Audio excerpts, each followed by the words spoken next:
میرے ایک نوجوان سے پوچھا کہ تم تو یہ بتاؤ تمہیں تو نبی کی شکل تک اچھی نہیں لگی، آج گلیوں میں جاؤ مسلمان داڑیاں اڑواتے ہیں، کیا نبی کے چہرے پہ داڑھی موجود نہیں تھی؟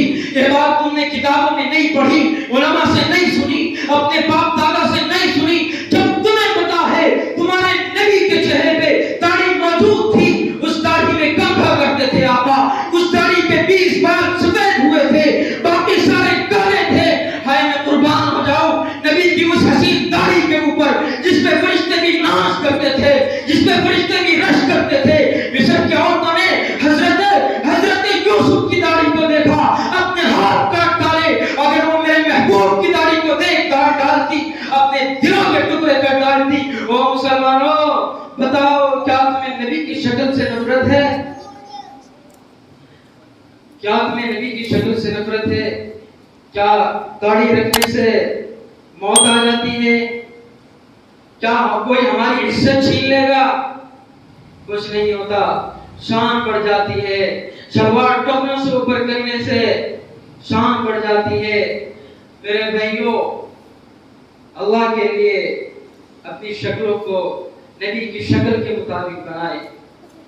کوئی ہے جو آج ہاتھ اٹھا کر کہے کہ انشاءاللہ میں زندگی کے آخری سانس تک نبی کی سنتوں پہ عمل کروں گا؟ ہے کوئی؟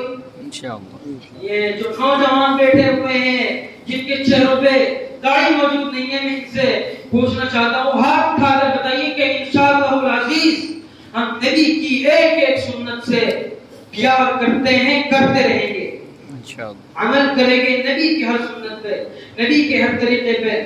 میرے بھائیوں مجھے بتلائیے، کیا مسلمانوں تمہارا گھر دیکھ کے لگتا ہے کہ مسلمان کا گھر ہے؟ تمہاری بیٹی کو دیکھ کے لگتا ہے کہ اماں عائشہ کی بیٹی ہے، اماں فاطمہ کی بیٹی ہے؟ ہر شخص گناہ کی طرف دوڑ رہا ہے، شراب کی طرف دوڑ رہا ہے۔ مسلمانوں کے مجمع میں اعلان کرو، ہے تم میں کوئی پاک دامن؟ سینکڑوں میں ایک بھی نظر نہیں آتا۔ تمہارا نبی تو اتنے حیا والا تھا کہ اس نے ساری زندگی شرمیلی لڑکی کی طرح۔ میرے بھائیو، تمہارا نبی اتنے حیا والا تھا کہ اس نے ساری زندگی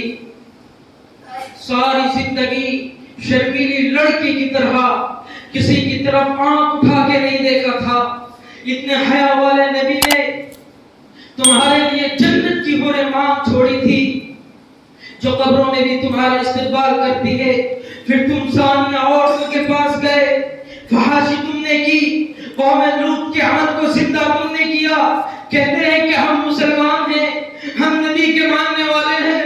قیامت کے دن جب زانیوں کی شرمگاہیں ان کے چہروں پر لٹکی ہوئی ہوگی، مجھے بتلائیے کیا آقا مدنی کے دل میں کیا گزرے گی؟ مسلمانوں کیا چھوڑا ہے تم نے؟ اللہ کے نبی نماز لے کر آئے، آسمان سے اس کو ضائع کر دیا۔ اللہ کے نبی کے چہرے پہ داڑھی موجود تھی، اس داڑھی میں کمبا کرتے تھے اللہ کے نبی، ہم نے اس کو ضائع کر دیا۔ میں اذان کی آواز سنتا ہوں، دیکھتا ہوں کہ مسلمان دکان میں بیٹھا ہوا ہے، میں کہتا ہوں کہ تو اللہ کی اتنی بھی قدر نہیں کرتا جتنی تو پولیس کے حوالدار کی کرتا ہے۔ پولیس کا حوالدار تجھے بلاتا تو دوڑ کے جاتا، اور تیرا اللہ تجھے پکار رہا ہے تو مسجد نہیں جاتا، تو نے مسجد کو ویران کر دیا۔ ایک شخص نے خواب دیکھا، اللہ کے نبی بیٹھے ہوئے ہیں، آنکھیں درد سے سوجی ہوئی ہے، کسی بزرگ اللہ والے کے پاس آ کر کہا کہ تعبیر دے دو۔ کہا کہ امت نے نماز چھوڑی، اللہ کے نبی رو رو کے آج سجائے ہوئے بیٹھے ہیں۔ مسلمانوں کیا چھوڑا ہے تم نے؟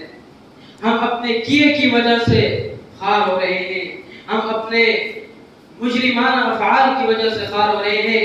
میں عرض کر رہا تھا کہ اللہ تعالیٰ نے قرآن مجید میں کامیابی کا رستہ بھی بتایا اور کامیاب لوگوں کی شان بھی بتائی۔ میں نے قرآن سے پوچھا، اے قرآن اس جماعت کا نام بتا جو کامیاب تھی۔